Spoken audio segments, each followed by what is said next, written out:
Single mother saves a drowning millionaire. His proposal leaves her speechless. It was a day like any other when Maria Collins' life took an unexpected turn. She was at the beach trying to escape the weight of single motherhood just for a few moments. Her 7-year-old daughter Lily was building sandcastles, her laughter echoing against the crashing waves. Maria had come to this quiet spot to forget her daily struggles, her bills, her part-time job, her constant battle to make ends meet. She never imagined that a simple walk along the shore would change everything. The man's voice was barely audible over the sound of the waves. But Maria heard it. "Help. I can't swim." A stranger was flailing in the water, clearly struggling. She hesitated. What if it was a trap? What if she got dragged under too? But as the man's desperate cries reached her, something inside Maria clicked. She had to help. Without a second thought, she dove into the water. The cold hit her like a shock, but her determination was stronger. With all her strength, she swam toward him, pulling him back toward the shore. He was heavy, struggling against the tide, but she didn't stop. The weight of his life, literally in her hands, spurred her on. As they reached the sand, gasping for air, Maria looked up at the man she'd just saved. He was disoriented but alive, and his eyes were locked on her with an intensity that made her heart race. "Thank you," he whispered, his voice rough. "I owe you everything." Maria Collins wasn't the type to draw attention. In fact, she avoided it whenever possible. Life had taught her that people were unreliable, and she preferred the quiet company of her daughter Lily, who had become the center of her world after her husband left. The sudden shift in her life from a happy married woman to a single mother struggling to keep her head above water had hardened her.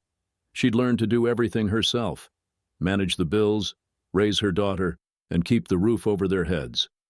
No one else was going to do it for her. It was a hard life, but Maria had never been one to shy away from hard work.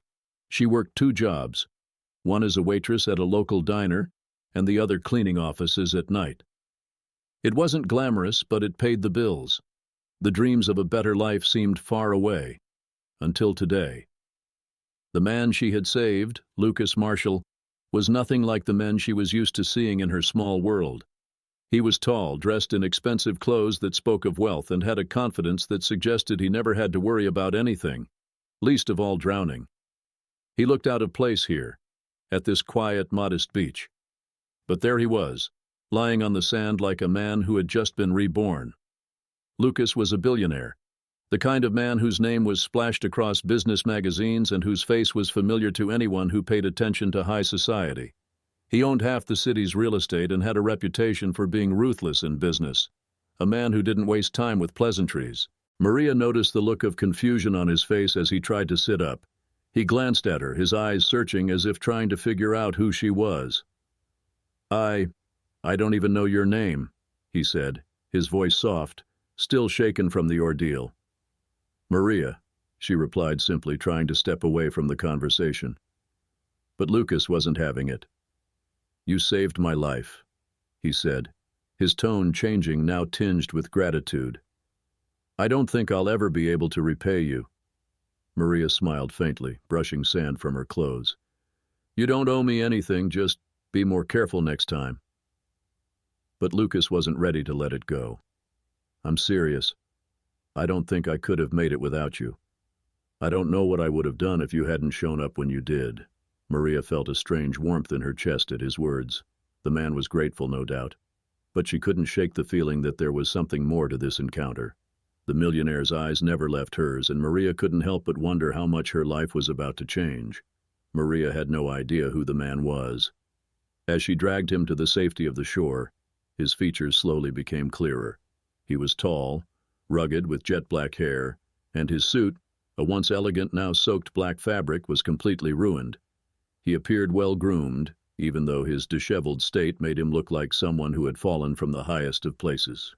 A glance at the fine leather watch on his wrist and his expensive shoes told her he wasn't just another beachgoer. But who would be here in this remote part of town looking like that? Before she could think much more, he coughed violently, spitting up water. She leaned over, her hands on her knees, panting from the exertion. "Are you okay?" she asked, her voice more fragile than she intended. He looked up at her, blinking as if seeing her for the first time. then managed to sit up slowly, still gasping for air. I didn't expect to survive that. Maria bit her lip, uncertainty gnawing at her. Her instinct screamed at her to walk away. He wasn't her responsibility, and after years of being let down by people, she didn't have room to take on any more burdens.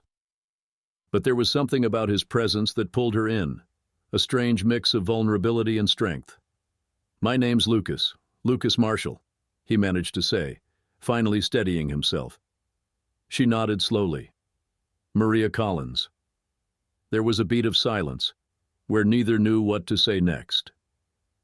He looked over her shoulder, his expression distant as though his mind was still somewhere far away. But when his gaze returned to hers, it was intense, almost searching. "I'm sorry for putting you through this," he said softly. "I didn't mean to drag you into my mess." Maria felt the weight of his words. He didn't owe her an apology, but somehow she couldn't help feeling like he was the one who had been wronged. Still, she kept her distance. "I'm just glad I got to you in time. But you need to get out of the water and dry off." Lucas didn't argue. But as they walked together to the beachside cafe where the small owners were kind enough to let him borrow a towel, Maria's thoughts raced. Who was this man? And why had he been out there in the water alone? The next few days passed like a haze for Maria. Life returned to its usual rhythm of school runs and her exhausting shifts at the local diner. But Lucas, despite all her efforts to push him from her mind, lingered. He'd insisted on sending her a thank you gift, but she refused. There was something unsettling about him, like a hidden darkness in his eyes that unsettled her. Still, she couldn't deny that a part of her felt drawn to him. And when he showed up at her diner one morning, his presence stirred something in her chest. "Maria," he greeted, his voice smooth and confident now, not at all like the man she'd saved days ago. "Lucas," she replied curtly, trying to hide the tension she felt. "What brings you here?" He glanced around the diner, his gaze lingering on her face, studying her as if reading between the lines of her unease. "I wanted to see you, and thank you properly, for what you did." Maria wiped her hands on her apron, trying to ignore the flutter of nervousness that sparked in her stomach. It was nothing. But Lucas didn't seem to buy it. "I owe you more than just a thank you, Maria. You saved my life." There was something in his tone, something insistent that made her uncomfortable. She hadn't expected this kind of attention, especially from someone who clearly moved in circles so far above her own. "I didn't do it for a reward," she said, her voice firm. "And I don't need anything from you." He nodded, but there was a flicker in his eyes that told her this wasn't the end of it. "Maybe not now, but I think we both know this is more than just a simple favor. You've got something in you, Maria, something that not many people have." Maria felt her heart race, as though he'd seen something in her she hadn't even acknowledged. She turned away, trying to hide the heat rushing to her cheeks. Later that evening, when she came home to Lily, she tried to shake the feeling off. Yet Lucas's words echoed in her mind. Something that not many people have. What did that mean? It wasn't long before Lucas showed up again, this time at her apartment, standing on her doorstep with an envelope in hand. "I've been thinking," he started, his gaze softening. "You should come out with me. Let me take you somewhere nice. You've been through so much, and I want to give you a break." Maria blinked in surprise. "What do you mean? A break from what?" "From everything. The struggle, the weight of being a single mom, the grind of working day in and day out. Let me show you a life you've never known." His voice was full of promise, but there was an undercurrent of something else, something she couldn't place. Maria stepped back, instinctively pulling Lily closer to her side. "I'm not interested in whatever you're offering, Lucas. I'm fine." Lucas looked disappointed, but he didn't press further. Instead, he left the envelope on her doorstep. As he turned to walk away, Maria hesitated. She couldn't quite explain why, but she picked it up. Inside was a check, an absurdly large amount of money, enough to pay off every debt she'd accumulated over the years, enough to change everything. The next day, Maria stared at the check, torn. She didn't want to accept anything from him, especially not something this grand. but it was hard to ignore how much it could change Lily's life. Hours passed. Her mind ran in circles, guilt churning in her gut. If she took the money, wouldn't she be indebted to him? Wouldn't that make her vulnerable in ways she wasn't ready to face? But there was more to it. Lucas wasn't just some rich man throwing money around. There was something more. Every time they spoke, she saw a deeper complexity beneath his confident exterior. A man who, despite his success, seemed to be constantly battling his own demons. And then, as though fate had decided to accelerate things, Lucas appeared at her door again. But this time, there was a sense of urgency in his step, a desperation that Maria couldn't ignore. "Maria, I need you to listen to me," he said, his voice low, as though he feared someone might overhear. "There's something you need to know. Something I should have told you from the start." Maria's heart pounded. What was he hiding? But before he could speak further, a sleek black car pulled up. Two men in dark suits stepped out and headed toward them. Lucas's posture stiffened, his eyes scanning the men, and for the first time, Maria saw something more than the charming, confident businessman. Fear, and it was directed right at her. "I didn't want you involved in this," he whispered, urgency in his voice. "But I don't have a choice anymore. Please, just stay out of it, for your own safety." Maria's pulse quickened. The check, the sudden appearances, the hidden fear in his eyes, it all started to piece together in a way that sent a shiver down her spine. The man she had saved was no ordinary person. He was hiding something, and whatever it was dangerous. Lucas took a deep breath, his eyes scanning the beach like he was searching for something, or perhaps someone.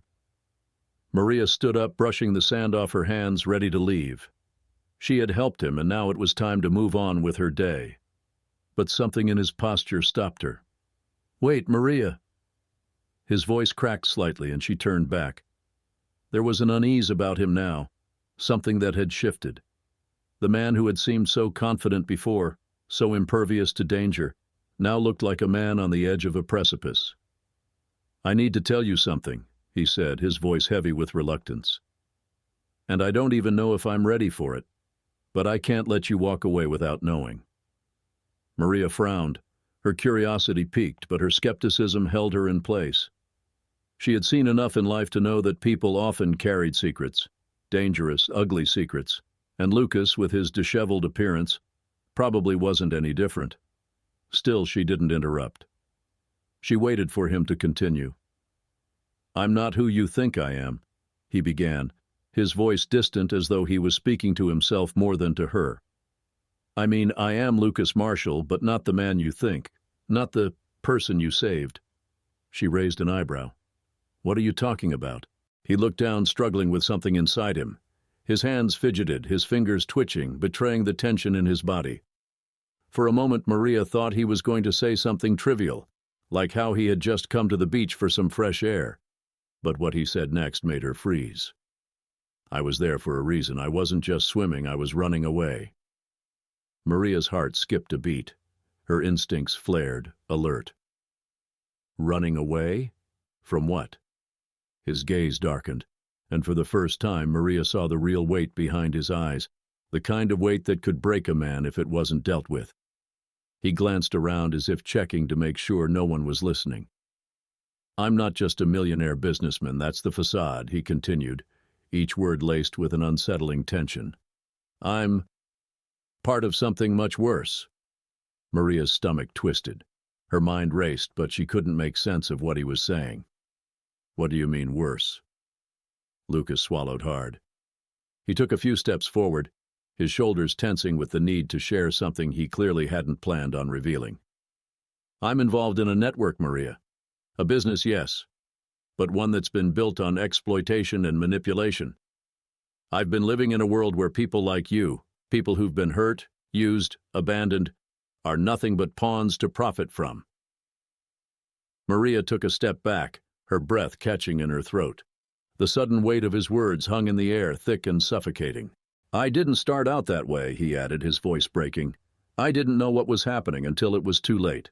But by then, I was already too deep. The people I worked with, the ones who ran everything, they don't care who they hurt. as long as they get what they want. Maria could feel her legs begin to tremble. Her head spun.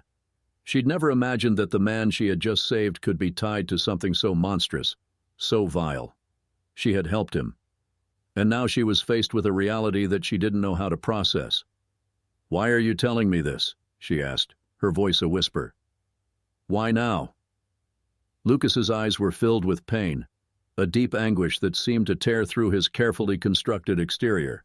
"Because I need to change. I don't want to be that man anymore. I don't want to be part of the system that hurts people like you. You saved me, Maria. You gave me a chance at redemption. But it's not just me who needs saving, it's all of them. The people who still think that what they're doing is okay." Maria stood frozen, her thoughts racing. She had no idea how to respond to this. Her heart was torn in two. Part of her wanted to run, to get as far away from him as possible, to forget everything that had just been said. But the other part of her, the part that had risked her life to save him, the part that saw the raw humanity in his eyes, couldn't ignore the call for change. "So what now?" she whispered, barely able to speak. "What do you expect from me?" Lucas took a long, shuddering breath, and his eyes locked onto hers with an intensity she had never seen before. "I need your help. I need you to help me take down the people I've been working with. I know how the system works. I know the players, their weaknesses. But I can't do it alone. I need someone who isn't afraid to stand up for what's right. Someone who can see beyond the money, beyond the power." Maria's chest tightened. She couldn't breathe for a moment. This wasn't just about saving a man's life anymore. It was about something much bigger, something that could shatter everything she believed in. The idea of working with him, trusting him after what he'd just confessed, felt like a betrayal to everything she had fought for in her life. But then the thought of Lily, her daughter, her innocent child who deserved a future free from exploitation, from the very things Lucas had been a part of, pushed her forward. Could she turn her back on a chance to do something right? Her hands clenched into fists. "What do you need me to do?" Maria stood there, her feet rooted to the sand, her mind struggling to comprehend what Lucas had just said. Running away. From what? From who? From... He seemed to sense her confusion and desperation. His hands now clasped tightly in front of him, almost as if bracing himself for her judgment. "I don't expect you to understand," he said, his voice low, tinged with regret.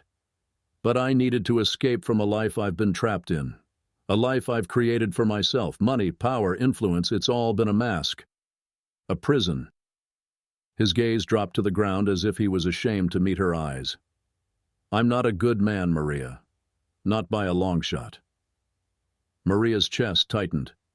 The image she had formed of him, the successful millionaire, the polished, powerful figure, began to crumble. But her heart softened. She had seen this before, hadn't she? People who were broken underneath their carefully constructed facades. Her own life, her struggles with raising Lily alone, her battle to make ends meet. She knew what it felt like to wear a mask. "Everyone makes mistakes," she said softly, almost as if to herself. Her voice lacked the harshness she had intended, surprising even herself. Lucas met her gaze for the first time, his eyes brimming with something she hadn't expected: vulnerability. "But some mistakes can't be undone. Some things are too big to fix," he replied, his words filled with a weight that was unmistakable. Maria hesitated. This wasn't her fight. This wasn't her mess to clean up. But as she looked at him, so utterly lost and vulnerable, she couldn't help but wonder, could she just walk away from him? Could she abandon a man she had just saved, knowing there was something more beneath the surface? "You don't have to do this alone," she said, surprising herself with the offer. "But I won't be the one to fix you. I can't do that, only you can. But I'll help however I can. I don't know what that means yet, but maybe there's a way forward." Lucas's face softened, a flicker of something, hope, passing through his eyes. "I don't know how to thank you for this," he said, his voice trembling slightly. "I never asked for your help, and yet here you are. Not just saving my life physically, but..." He faltered, as though unsure how to finish the sentence. Maria's gaze shifted to the horizon. "People like us, Lucas, we can only do the best with what we have. The rest, It's up to us to decide." She turned to face him, her words now filled with more certainty. "I've got my own battles, you know, but I've learned that sometimes even the smallest act of kindness can change everything. Maybe it's time we both learned how to stop running." There was a long pause, and for the first time they both seemed to understand something without needing to say it. The truth hung between them, a shared understanding that life, for all its pain and unpredictability, still held room for redemption. And as Lucas looked at Maria, there was something new in his eyes, a spark of possibility, of change. Maybe this was the beginning of a different life for both of them. We all face moments in life where we feel trapped by our past mistakes or the weight of our choices, but it's never too late to change. Sometimes the smallest acts of kindness can lead to the greatest transformations. Would you be brave enough to take a step toward change, even if it means facing the hardest truths about yourself? Let us know your thoughts in the comments.